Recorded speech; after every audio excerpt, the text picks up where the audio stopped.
Hold up.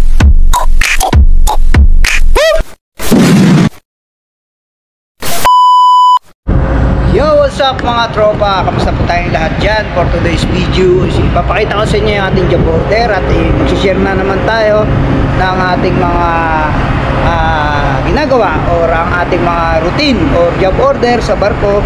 At the same time, sasagutin ko na rin ang lahat ng mga nagtanong sa akin regarding sa mga comment nila kung ano daw ba ang mga sikot-sikot na trabaho sa barko na na-vlog na natin before, pero ito iba kasi ito ay tutugunan natin yung nag-comment sa atin. Kunin muna natin yung ating cellphone na naka-charge dito at the same time kaya natin i-vlog to dahil hindi masyadong komplikadong trabaho at the same time dito lang naman tayo sa pupa. As you can see, ayan yung sa barko, meron talagang separate na acetylene bottle room space. Ayan, ito naman yung ating oxygen.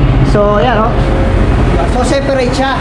Kadalasan yan magkatabi, pero ito magkahiwalay. So magkatabi, it means hindi sila pwedeng magkasama. Magkatabi sila, may bulkhead lang nakalagay, magkaiba silang pinto. So ito ang job order ng superintendent sa atin nung sumampa dati, ayan, sa Iran. So bubuksan muna natin, medyo matigas na itong pintuan niya na ano niya, may tawag sila rito, nakalimutan ko ng tawag nila rito. So ito parang na maintenance na, pero pininturahan na, pinrimer, so sira na siya. Ito lumobo na. So may spare na dumating dito, yan, nilagyan na lang ng alambre dyan, tapos tinahit, tapos pininturahan. So masyado na siyang magaan, pansinin nyo.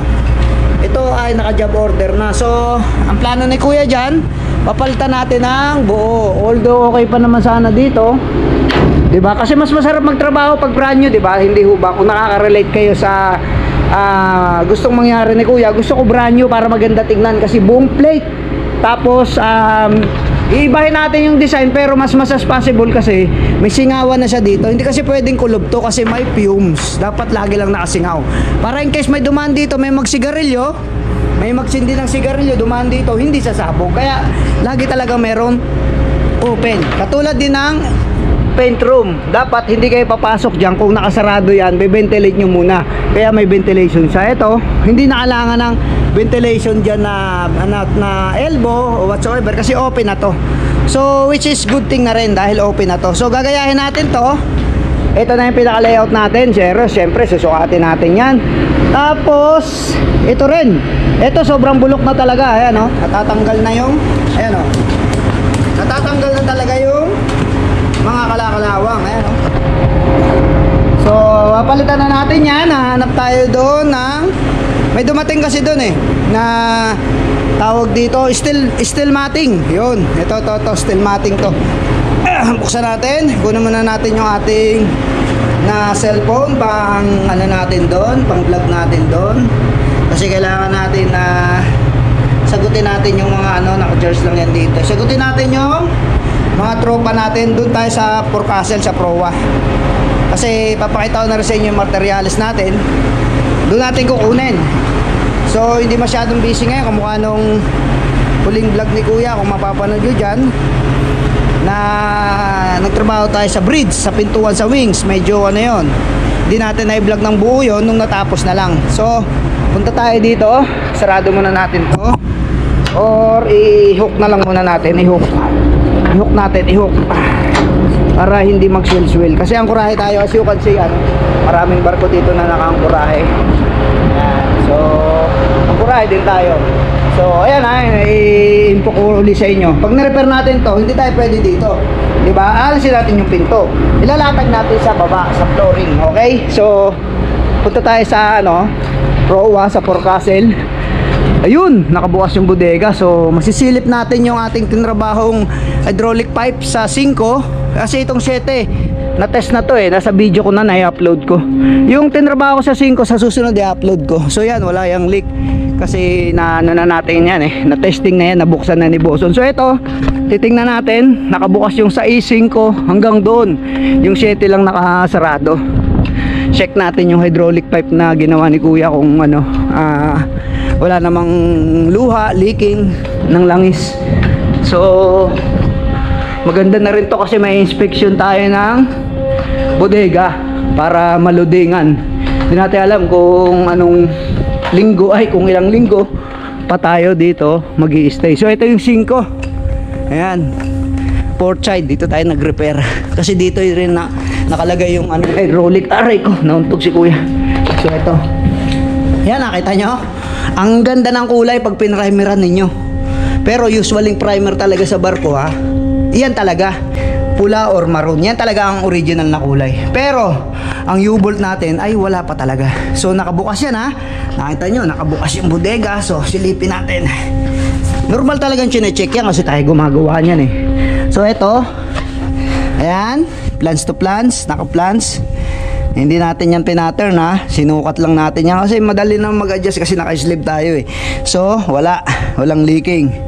Ayan ay ano lang yung tawag dito, yung sa alat. Ayan, mapapansin nyo naman nag-aasin-asin sa tubig alat. Pero nakita nyo yung karugtong, barag na.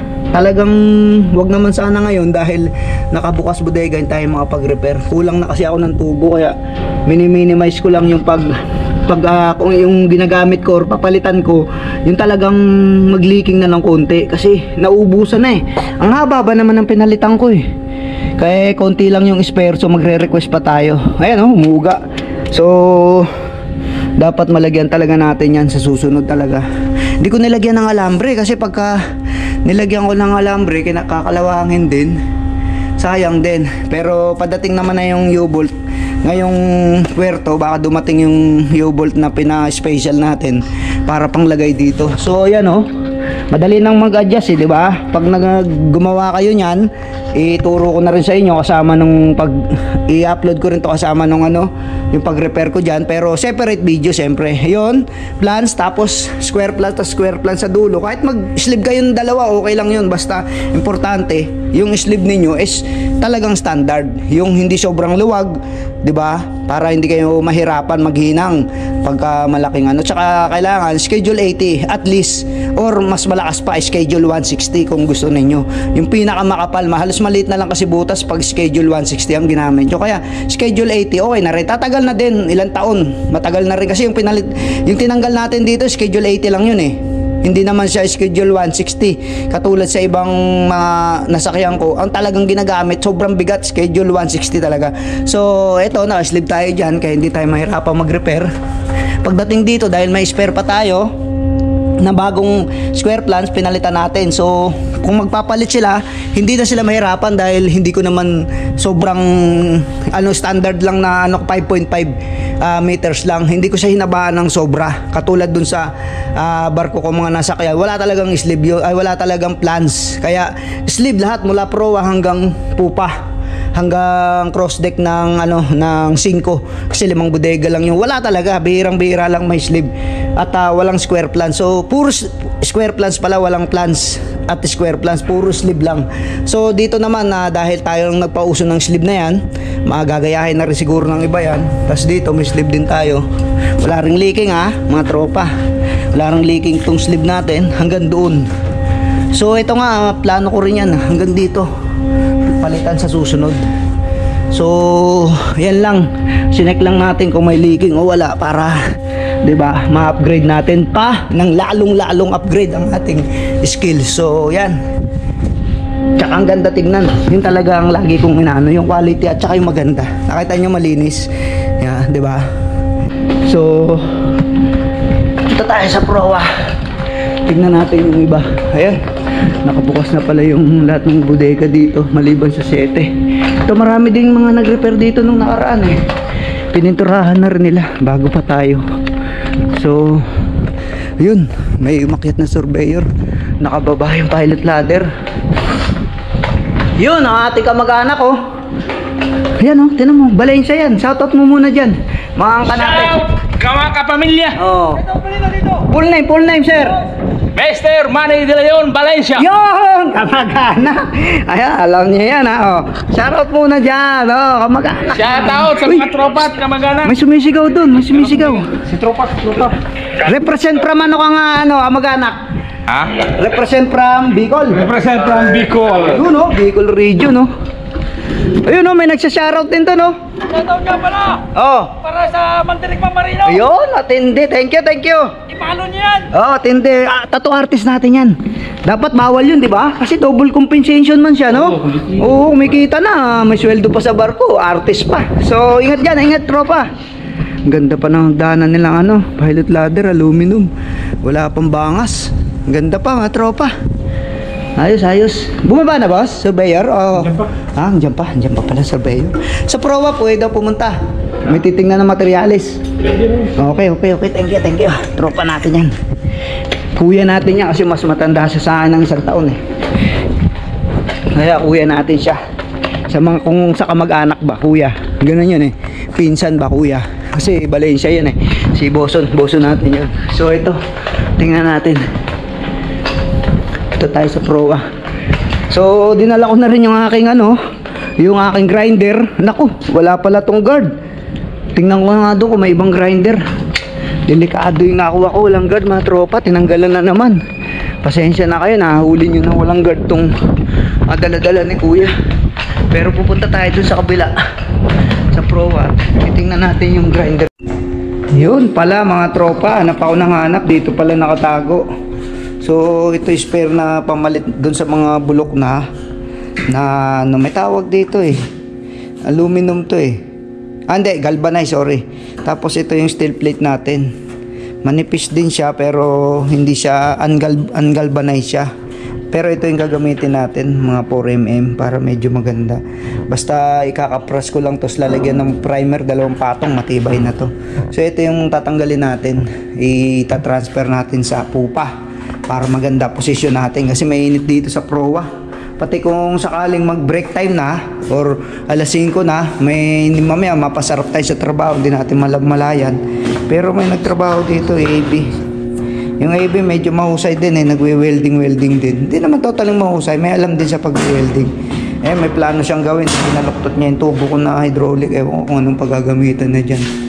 Pero hindi naman sila authorized mag-repair talaga eh. So mga ano lang, yung mga tools nila, let's say, gagawa sila ng jack o pangbira ng bodega nila, kung ano, whatsoever. Yung mga hindi nakadikit sa barko, na totaling talagang ginagawa ng Peter kasi hindi sila authorized magtrabaho nun. In case na magka-problema, syempre, di ba, pauwiin sila.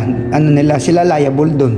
Kaya hanggat maaari, yung re-repair nila, yung mga hindi naman masyadong difficult. Pero pwede sila mag-enhance nun.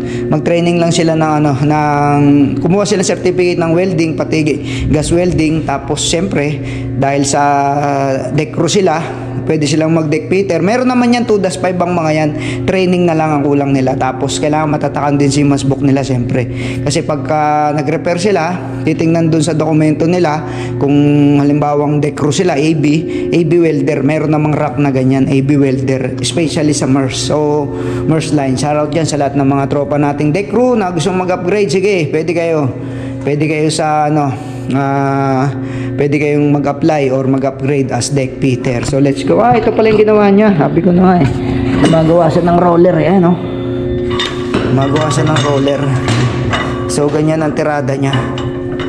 Ganyan. Kasi meron akong ginawa doon. So parang hindi nila ginamit yung ginawa ko. Gusto talaga nila yung diskarte nila, which is ganyan. So dadaanan ng ano yan dito, tali. Tapos ito iikot-ikot. Okay din naman. Maganda din, oh. Medyo smooth din. Kasi para hindi tumalon yung tali, kaya may ganito. So, saan kaya siya kumuha ng steel plate? Tapos pinasukan niya ng ganyan, oh. Tingnan nyo mga tropa, baka makakuha rin kayo ng idea. Diba? Aspirant kayo maging deck fitter. Tingnan nyo rin yung diskarte niya para makakuha kayo ng idea, di ba? Iba yung diskarte niya sa diskarte ni Kuya, syempre, di ba? So, maganda rin. Diskarte niya na yan kung ano pa ang gusto niyang paano dyan, pag gawin. Yung sa akin kasi nandun, kaya tayo sa akin oh, tinanggal niya. Ayaw niya na nito kasi masyado daw mabigat. Ito yung kay Kuya oh, tinanggal niya yung tubo eh. Usually may tubo yan dyan, may round bar. Ayan oh, tingnan mo. Binutas niya eh. Tiningnan niya kung ano yung nasa loob. Ito yung kay Kuya, so nabibigatan siya. Smooth na smooth yan. Tapos may harang pa yan dito. Tinanggal niya yung harang, in-upgrade niya. May harang yan dito eh. So dudulas itong tubo, dudulas lang to. Kasi ganito rin ginawa ko dun sa dati kong barko eh. Kaso ito hindi bakal, aluminum. Tapos may butas yan, nilagyan ko lang ng stainless. Napakadulas. Tapos lagyan mo pa ng grasa, hindi kakalawangin. Ito kasi kakalawangin. So nabigatan siguro sila, ginawa siya ng maliit. Ito maliit, which is okay din. Kasi panghila lang naman eh. Ito nakapix na to. Tapos ito lang ang umiikot nasa gitna. Ayan, oh. Okay din, good. Meron din tayong nakuha idea, di ba? So, bago ko tapusin yung aking video dito, sasagutin na natin yung ano. O tingnan mo, wala nga guard yung ano nila dito, walang guard. So, paano ko gagamitin ngayon yan? So, hindi ako, kukunin ko na lang, hindi ko gagamitin, hindi tayo sasapalaro ng walang guard. Gagawin natin, kukunin natin to, kukunin natin pushcart, tirahin natin. Total maluwag naman ang daanan dito. Dadahan-dahanin ko. Sa mga gusto nga palang sumali sa GC, ganito gagawin nyo. Diba? Papakita ko sa inyo kung anong gagawin ninyo, no? Mga tropa, no? Kasi nahihirapan kayo eh. Hindi nyo makita siguro si Kuya Andy sa Facebook. So gagawin nyo ito. Yan na natin, naka-record yun, naka-record. So ito lang ang gagawin nyo. Siyempre punta kayo sa Messenger. Tingnan natin yan. Punta kayo sa Messenger. Tapos i-type nyo lang yan. Type nyo lang tong pangalan na to. Ito. Yan. Type nyo yan ha. Ito yung hahanapin nyo. Punta tayo sa FB. Sa FB na lang tayo punta. Ito yung hahanapin ninyo. Yan. Yung logo na yan. Yung logo na yan. Yan. Mga tropa ulit ha. Yung logo na yan. Yan ang hahanapin ninyo. Okay, yan ang hanapin ninyo ha sa FB or sa Messenger. Kuya Andy Vlogs, yung logo na yan, yung itsura na yan, yan ang itsura ng logo natin. Sa Messenger hanapin nyo yan, type nyo yan, Kuya Andy Vlogs. Tapos yan ang hanapin ninyo na picture para makapag-message kayo kasi maraming nalilito, hindi nila mahanap. So ulit, ito ang hahanapin ninyo, legit account ni Kuya para baka ma-scam kayo eh kasi inahack yung isa kong account. So ito, okay, sa FB, yan ang profile na picture. Tapos ito rin, kasama ko yung pamilya ko. So yan, yan yung ating FB. So pagdating sa Messenger, siyempre ganun din yun, yun din yung lalabas. A few moments later. What's up mga tropa, magandang umaga po sa inyo lahat dyan. Kamusta tayong lahat for today's video? Ang isi-share at i-vlog ni Kuya Andy ngayon ay ang patuloy ng ating continue, kumbaga yung continuation ng ating job order, yung pintuan ng ating acetylene at oxygen na pinakita ko sa inyo. Ito yung materials natin. So kung mapapansin ninyo, dahil wala tayong flat bar na spare, so itong flat bar na to manipis, so madali itong mabulok tsaka malambot, kaya ginawa ko na lang siyang guide, ginawa ko siyang pangguhit kumbaga, tapos roller kumbaga sa ginawa ko siyang roller. So ito yung steel plate natin, maganda yung sukat nito, maganda yung kapal nito, nasa I think 4mm 5mm to, 4mm siguro. So maganda siya. So ginawa ko, dahil wala tayong flat bar na ganyang size, 3 cm, so kinating ko siya. Ayan, kung mapapansin nyo, yan, yan, kinating natin siyang ganyan. So ito yung ating gagamitin para sa ito kasi yung pinaka niya yung pinaka frame niya sa taas. Ayan, may guhit ako dito. So yan, may guhit ako dyan. Ngayon ang ilalagay natin na screen, siyempre kailangan may ventilate, di ba? Nakita ko nga dyan sa vlog ko na meron siyang open ventilation. So ito yung pinaka steel matting niya, galvanized. So maganda to, matibay to. Matibay siya sa talsik ng seawater, baldeho, tsaka ulan. So yan yun, dami niya nakatupi. Gagamitin ko rin to sa ventilation ng makina. Pero dahil nga madami, ito gagamitin natin, re-repair natin. So pag naubos na yon, naikabit na natin yung isa, matapos natin, halimbawa finished product, papakita ko naman sa inyo. Gagawa ulit tayo nung sa kabila, sa oxygen naman. So which is ito ulit kukunin natin. Kaya nga dalawa yan, ayan dalawa. Ito to, manipis to, parang yero. Pero ito ang kukunin natin ito. Yan, nilagyan lang dito yan para hindi maka-damage, makasakit ba sa atin. So ito, sa susunod na to, sa deck yung sa mga platform niya. So ito lang ang job order natin ngayon. Manual lang, grinder. dahil nga wala tayong flat bar. So kung may nakikita kayong flat bar dito, hindi rin po pwede kasi ang ino-order nila ng mga pinalitan natin, tropa natin, sobrang ninipis. Tignan mo, nasa 2.5 mm, ayan oh. Pwede nga baloktutin ng kamay, ayan, ninipis. 4 mm to 5 mm dapat para mas maganda. Napakanipis. Etong mga hydraulic nga, schedule 80, hindi talaga siya schedule 160. Dapat schedule 160 para makapal talagang hydraulic talaga. Yun talaga ang dapat. Pero yung ano nila yun yung in-order nila, yung trip nila, yun ang ikakabit natin sa hydraulic. So dito muna tayo sa pintuan. So let's go. At ito nga pala, bago ko pala makalimutan, no, ang nagtanong sa atin, sasagutin natin siguro to ngayon. Itong maalala natin pala, naalala ko pala. So sagutin na natin ngayon habang hindi pa ako nag-umpisa, hindi pa madumi yung kamay ko at medyo papasok pa lang kasi tayo alas 8. So sagutin muna natin yung tropa nating nagtanong para kahit papano malaman niya at mapanood din ninyo yung aking response, mga tropa. So ito, open natin yung ating messenger habang nandito tayo sa karagatan. Sino nga ba yung nagtanong? Ito ba yon? Hanapin natin Kuya, good day, nasaan ka man? Ito nga yun. Ngayon pakita ko sa inyo para makita niyo yung totoo. Ito, tingnan nyo, basahin natin. Kuya, good day, nasaan ka mang bansa ngayon? Nakasampa na ako. Kuya, maraming salamat sa mga payo at pagpapalakas ng loob. Mabuhay ka, BTW kuya, masarap na mahirap ang buhay barko. Kaya sa tulad kong baguhan hihingi lamang ako ng advice sa isang batikan at subok na Peter. Kuya, ano ba mga dapat kong i-improve at aralin bilang isang Peter? Pero ngayon, trainee Peter pa lang ako. Tapos may kasunod pang message niya, ngayon ko lang nalaman na pag sa barko ka na nagtatrabaho at lalo na Peter, ikaw pala ang pinakaasahan dito. Hindi biro ang pagiging Peter, pero nakakaraos naman sa araw-araw na trabaho. Talagang pinipressure lang kami, lalo na sa tulad kong baguhan. Mahirap mag-adjust pero kinakaya. Galing kay, hindi na to itatago na natin yung pangalan. Hindi na natin itatago, what I mean. Galing kay brother, ayan bata pa Ron Pasco. So, para sa inyong kaalaman, tingnan natin. Baka sabihin nyo, gawa-gawa lang ni Kuya yung mga ganitong bagay. Tingnan natin yung profile niya. Bubukas tayo ng internet. Saglit, dito tayo sa labas. Tingnan natin bubukas si Kuya ng data. So, hanap tayong signal. View natin yung profile. Profile pic. Ayan walang internet. Hindi sumasagap ng internet yung cellphone natin ngayon. So anyway, para hindi, ayun na sumagap. Tingnan natin, ayun. So view natin yung profile niya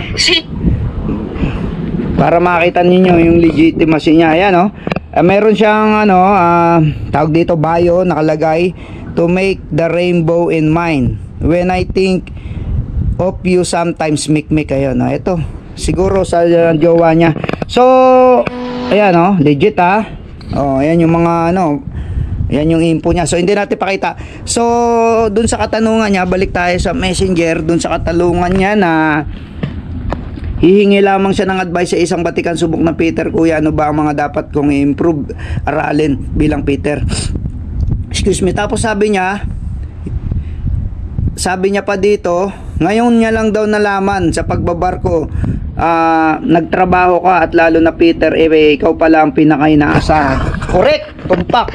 Kasi sabi ko nga, binlag ko na to dati, pero ulitin ko pa rin ngayon para sa kaalaman mo at sa iba.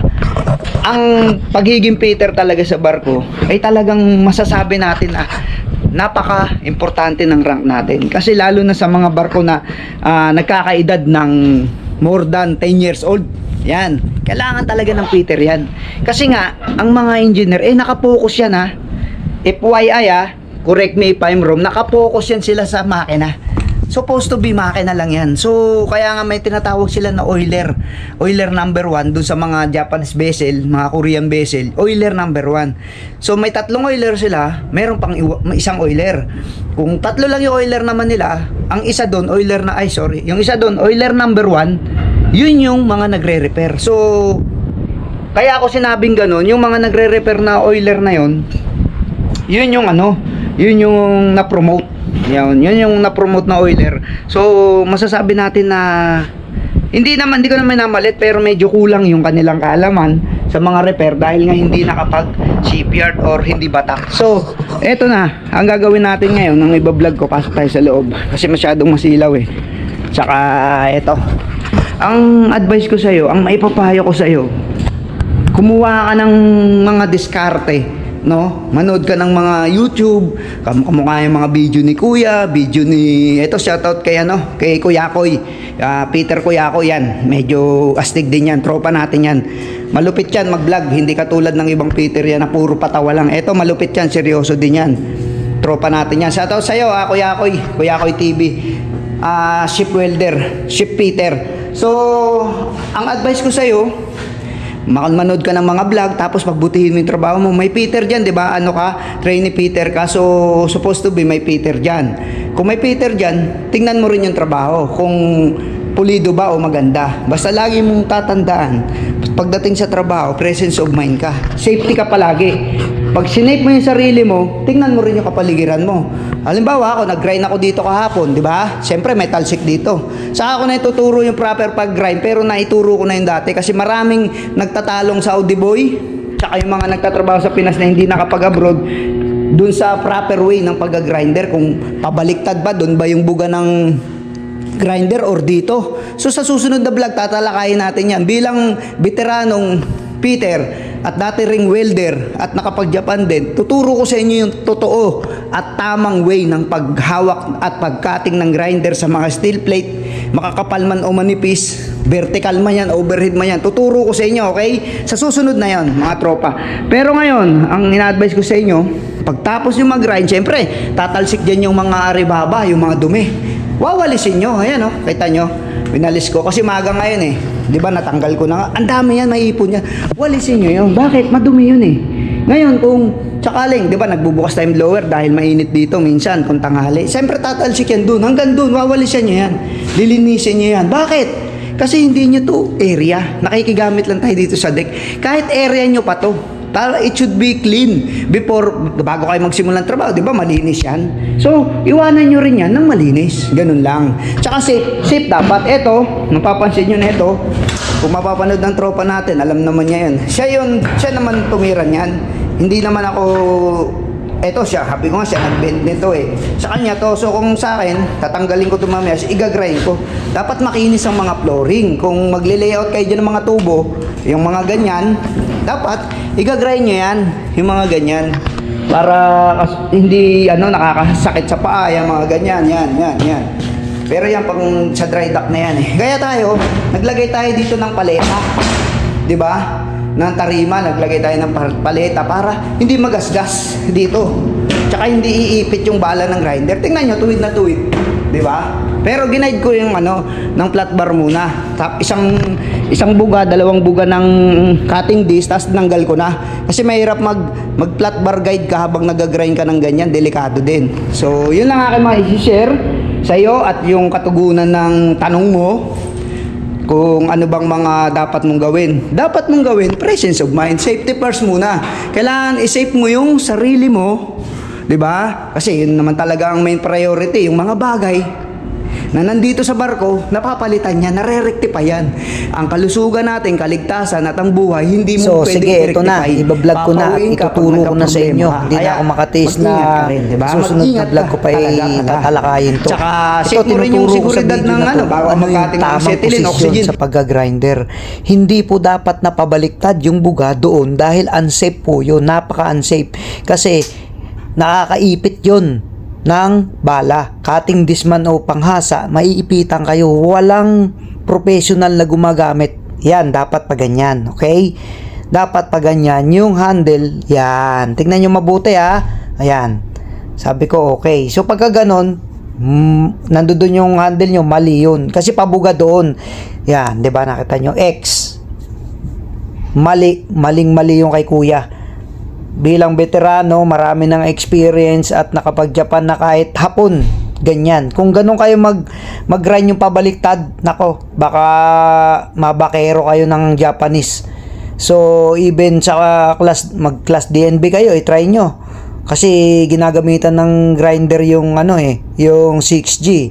Pag nakita kayo sa camera or napitikan kayo na pabaliktad yung grind ninyo, ewan ko na lang kung di kayo ibagsak. Yan kita nyo ganyan. Ganyan dapat ang positioning ninyo. Yan, nakita nyo yan. Hanggang sa panoorin nyo yung video hanggang sa dulo. Tignan nyo kung gaano kapulido pagkatapos ko ng grinderin. Napakakinis nyan. Yan, check. Ganyan dapat, okay? Imagine niyo kung ilang taon na ako nagbabarko, simula taon pa lang ng pagbabarko, so sabihin na natin isang dekada, mahigit na, 11 years to 12 years na. Tignan nyo kung may mga bangas yung daliri ko, 'di ba, kompleto. At saka yan talagang original. Yan ang mga may safety ka pa rin, syempre. Sa face mask ka pa dapat kahit papaano para talagang nakita niyo mo yung cutting ko, pinakikita ko sa inyo kung ano yung tamang gawin. Malinis, pulido, hindi delikado. Pero pagka pabaliktad ang ginawa nyo, good luck na lang sa inyo. Baka maputulan pa kayo ng dalirit, mabasag ang mukha ninyo, okay? So mali yun. Mali yung nagtuturo na sa Pinas. Ayan yung sinasabi ko sa inyo. Patapos na yung trabaho ko dahil magpaprangko na tayo, wawalisan nyo yan. Lilinisin nyo yung area ninyo para naman hindi kumalat, 'di ba? Maapak-apakan yan, kakalat, tsaka mas maganda tingnan pag malinis. Pag sa umaga papasok ka sa trabaho, uli diyan kapuli pupunta, at kung yung mga taga-dek ay papasyal diyan, may kukunin, nakita ang dumi, ano masasabi nila? Sabihin, balasubas magtrabaho si Peter. Sabihin, ang kalat ng trabaho ni Peter, mamaya ma-aksidente pa sila dyan. Ganun ang practice. Hindi lang yan sa video, mga tropa. Sa lahat ng nakakilala sa akin, natutunan ko yan sa Japan. Before and after, dapat malinis ang trabaho mo, yung workshop mo, yung area mo. Okay? So, ayan, nakita nyo. Yan, ang finished product ng cutting ng original na angle. Yung angle na yung apoy mo o yung talsik mo is papunta talaga sa'yo, kasi mahirap talagang ginagawa nyo na gagayahin nyo yung mali, 'di ba? So pag ako nag-vlog, alam ko naman na ginagaya nyo yung mga performance na quality. So kayo na lang ang bahala kung saan kayo gamay, pero ang masasabi ko sa inyo, delikado yun, yung gagamitin yung pabaliktad, yung katulad nung nag-viral sa FB na Saudi boy at saka Pinoy din, pero sa Pinas lang, hindi pa naka-experience kasi ng ibang bansa yun kaya maling-mali yun. Pero yung sa Saudi boy, yun, tama yun, yung tinuturo niya. Delikado talagang baliktarin ng grinder natin dahil umiipit yan, pumuputok, nababasag. So yan, i-off natin yung ilaw, siyempre, ventilation bago tayo umalis. So yun na, lilinisin natin yung area natin Again, lilinisin natin ang area pagkatapos ng trabaho. Kahit sa engine man yan, sa workshop man yan. Ayan, nakita nyo, walang assistant si kuya, binubuhat natin para malaman ninyo, okay?